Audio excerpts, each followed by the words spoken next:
them are pretty small people with no views, but that we added every single one. Is this the show me your genitals guy? I'm so glad someone mentioned John LaJoey. I've said this a lot, and I'll say it again. There is a certain thing called being too early.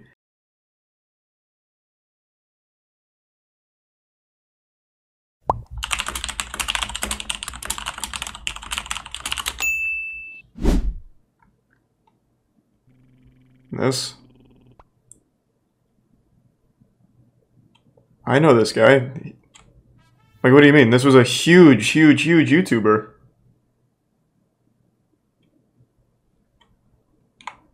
I'm pretty sure everyone knows this guy.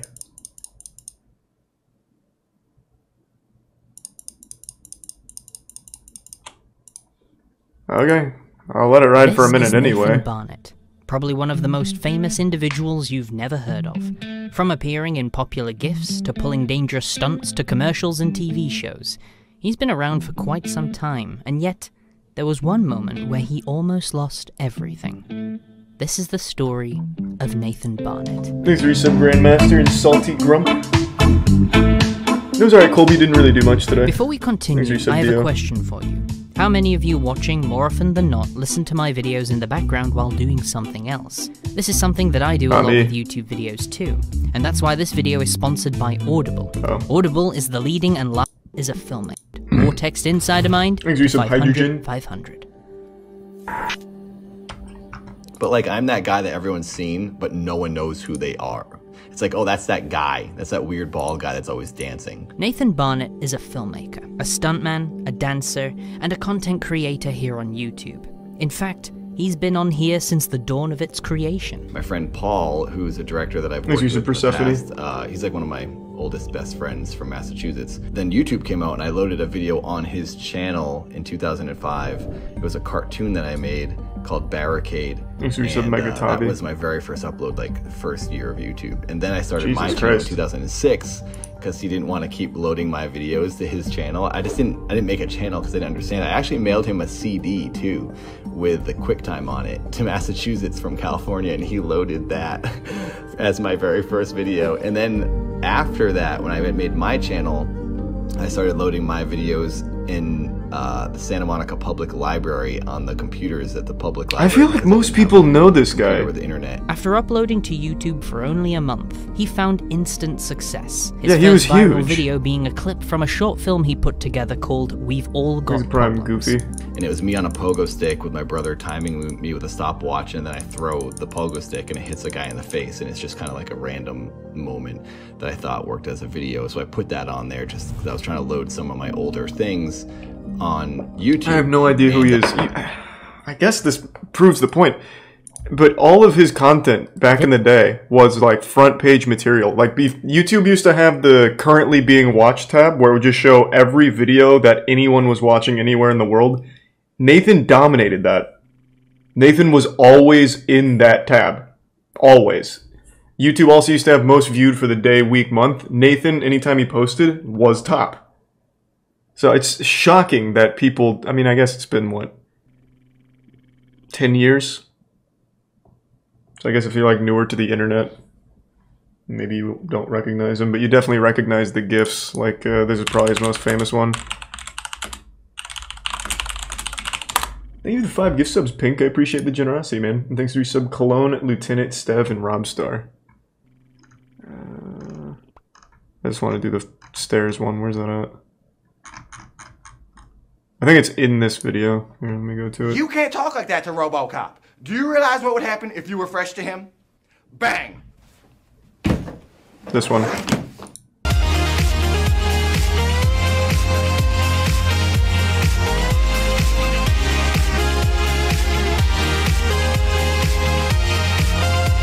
All of it comes from Nathan. I don't know how more people don't know that.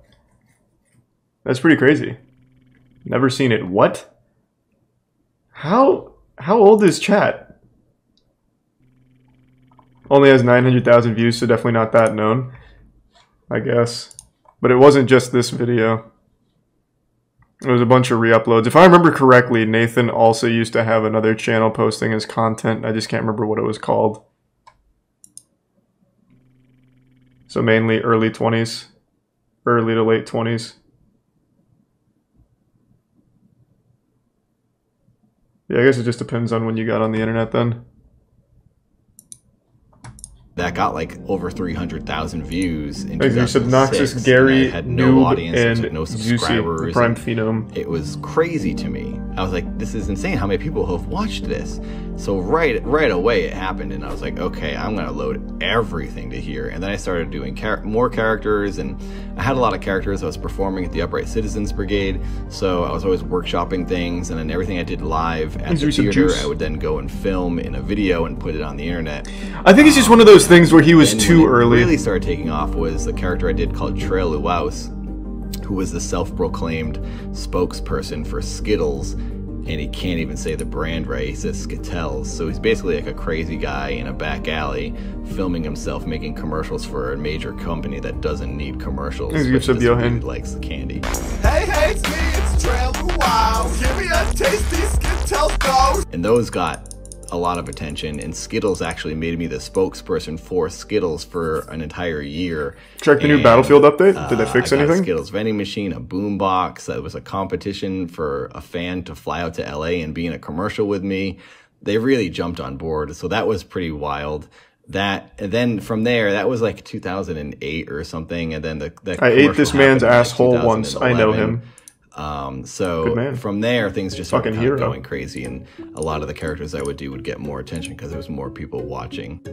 One of his biggest characters to date being Keith Apicary, a character that he's played so convincingly over the years that some people to this day don't even know that Keith is a completely fictional character. For a long period of time, Nathan preferred staying in character no matter the circumstances, and in some cases he still does. He had many videos on his channel where he would actively interact with the public and celebrities in character, which, not surprisingly, has gotten himself into some trouble by doing it.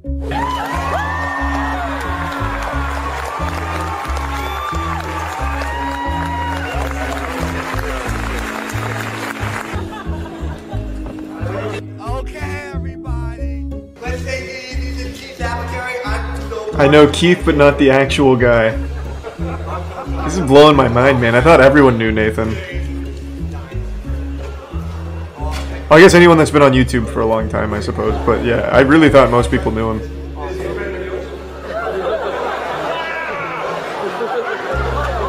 So I guess this title is very accurate. He's a tier 1 KLP in the resub Joester. He's been thrown out of Comic-Con for climbing the building, even shattering his foot after jumping off a 14-foot ledge. Probably a good time to say, please don't do this yourself. Nathan is a working professional and has been doing this for the majority of his life. It's prime egg paintball.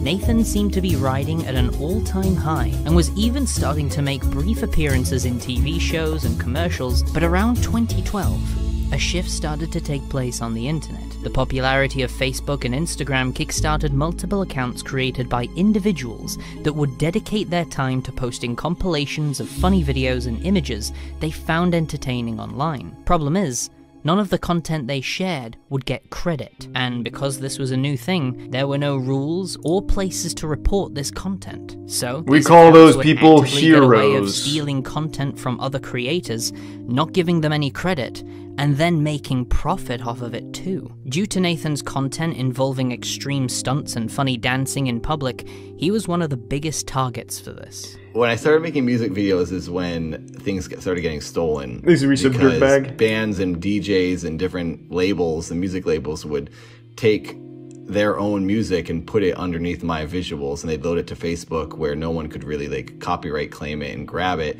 And I started seeing them. People would start tagging me in these videos from bands, and there was one band that it's a DJ that was really big. Afrojack, I think it was, had like I don't know who that is. Views on a video that was all me, and it was all my filming, all my editing, and these videos would take me a month sometimes to film. And I'm trying to make a living off this, and now these people are taking them, all my work, and loading it to Facebook. Afrojack was huge. 10 times more views, and I'm not even getting credited. Who's young now? So I don't know Facebook DJs. Me, which would be amazing, because then I would go up so many followers, and they'd find my original videos and my other work, and it was a real big bummer. And there was a time where my manager and I had an email list. Every time we found one or someone told us about a different video that was stolen, we'd add it to the email list. And there was like 100 different, like some of them are pretty small people with no views, but we added every single one. Is this the show me your genitals guy? I'm so glad someone mentioned John LaJoie. I've said this a lot, and I'll say it again. There is a certain thing called being too early. I feel that way for every old MLG video game player. So like Walshy and all them, everyone who was a professional gamer before it was profitable, they were genuinely just too fucking early, and it is the worst feeling in the world, I imagine. I guess Nathan falls into that bucket, which I thought most people knew Nathan, and I think John LaJoie would also go into that as well. John LaJoie is who you're thinking of for Show Me Your Genitals.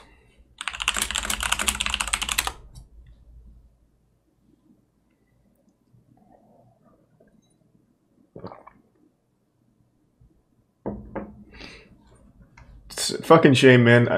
There's also another one that no one mentions, but it was What the Buck Show. What the Buck Show was the first YouTube-centric show. What the Buck used to be, I think it was like the 5th most subscribed channel on YouTube for 2006 to 2008 or 9. But What the Buck Show, oh my god, looks like he deleted it. That's a shame. Unless it's this and he just deleted the majority of his videos. But he, for his time, was the 5th biggest YouTube-only show. Probably made $0 for the entire time he was in the top 5 most subscribed. And now, he doesn't really do it anymore. It's just a shame, man. Being too soon to something is fucking tough. Those are usually him and John LaJoie are the two I usually think of. Because he's obviously still extremely successful. But like today, if these were posted, I think it would have been 10x. Same with Nathan, I guess, even though I thought most people knew Nathan. My videos have been stolen, I swear, more than anybody. And it wasn't even the dance videos. It was just like my physical comedy montages, GIFs of me like falling downstairs. God damn it, now it's getting nostalgic. Sorry to keep pausing. Make Me Bad is a complete counterexample to what I'm saying. Make Me Bad could have only worked back then, because this is some trash. Oh my god, it's fucking bad. This is aged so terribly, it would have only worked back then. What's wrong with your tongue? It's gone. How's it gone? I really have a puppy dog. One day I love him a little too much, and I slip him the song. Yeah, so definitely not who I think of when I think too soon. This guy got real lucky for the time period. Him and Fred. Those were two big ones. I have these videos called Gymnasty where I throw myself around gymnastic studios and Rex Turney and Regular. Take that and put music to it. Party Hard is like the GIF, and then it's been used for many different GIFs, but it's a video I did called the No Bones Dance, and actually Fortnite ended up taking it and using it and calling it the Boneless Dance, and even the music is the same from my video. So my stuff started getting stolen a lot, and that started around 2012, and it's still going. Fucking rough. While these videos were getting attention from all these other places, Nathan's main channel received the complete opposite. And in 2014, YouTube's algorithm began pushing his channel to the side and started favoring more fresh and upcoming content. I feel like in 2014, oh, marshmallows for sure. Brown is when I was really trying to struggling to like keep my Nathan channel afloat. Like I would put videos out, but no one would see them, no one would get notifications.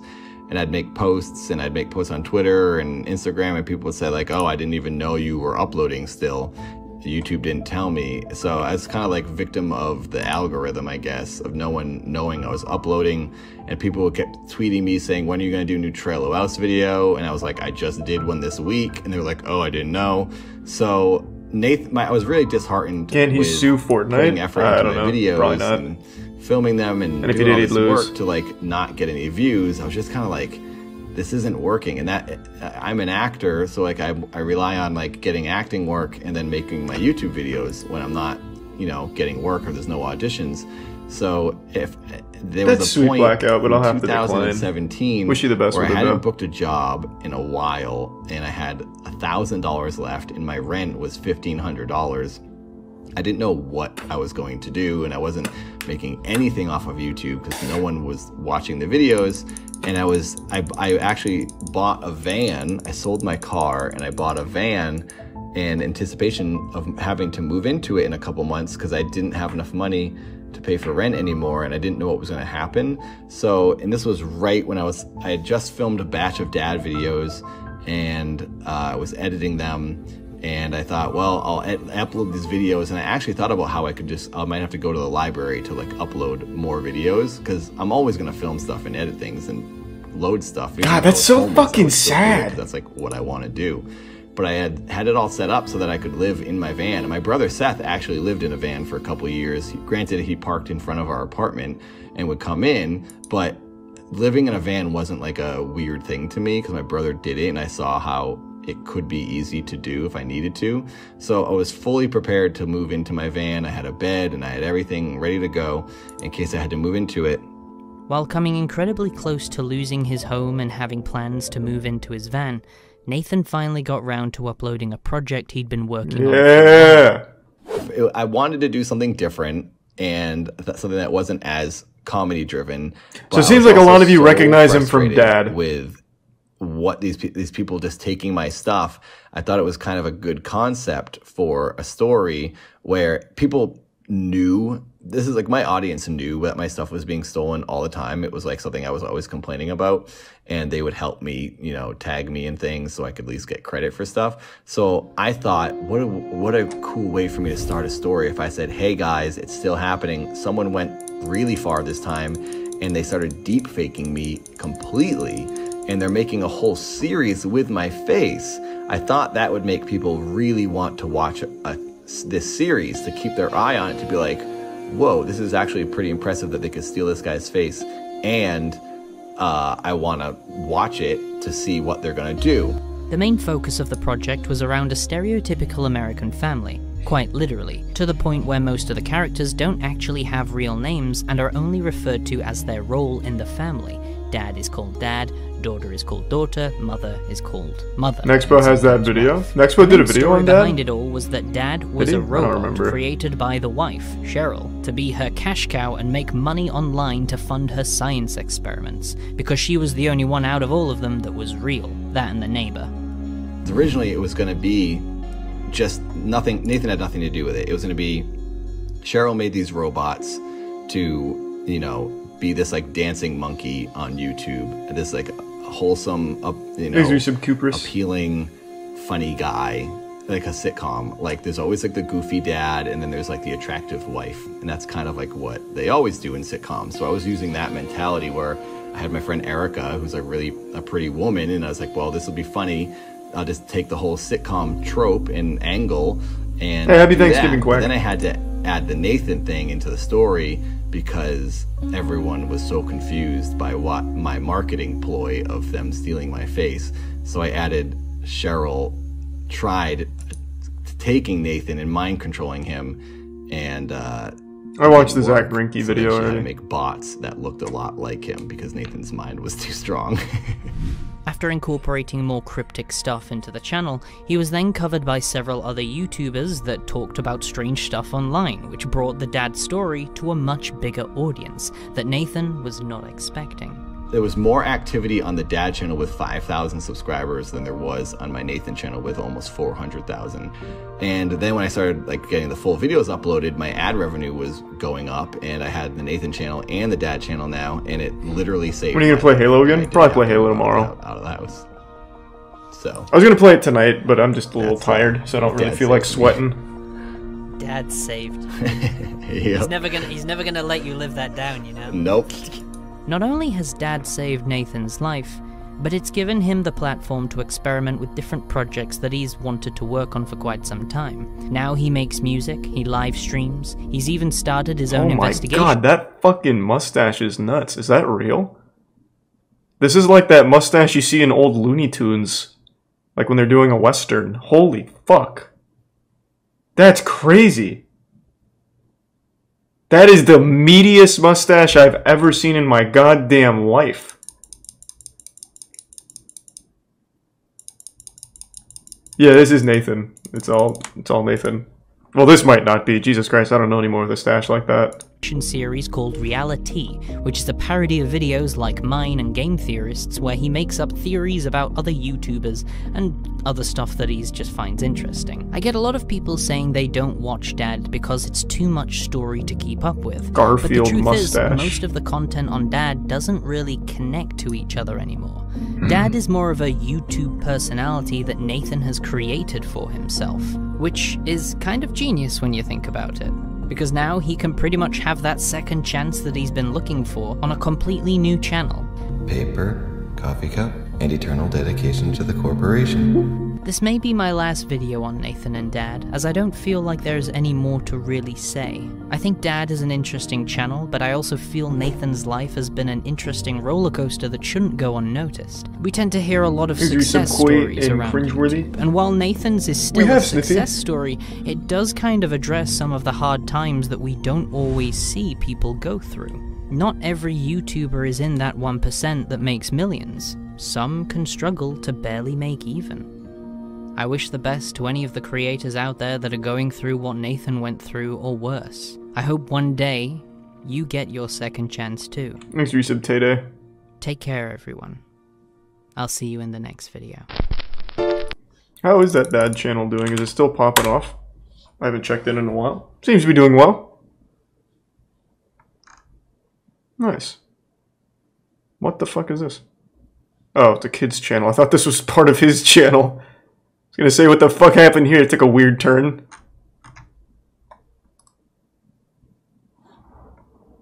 I already said that.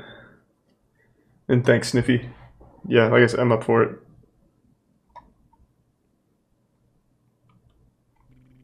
Thanks a resub. Still Stortion. Thanks to the resub Belland Fart.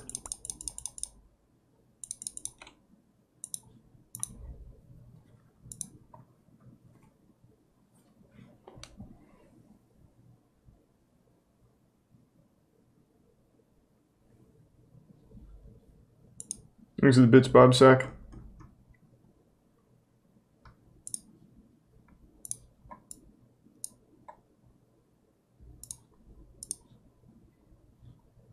Demon videos. Let me like recommend one. Thanks to resub Haza.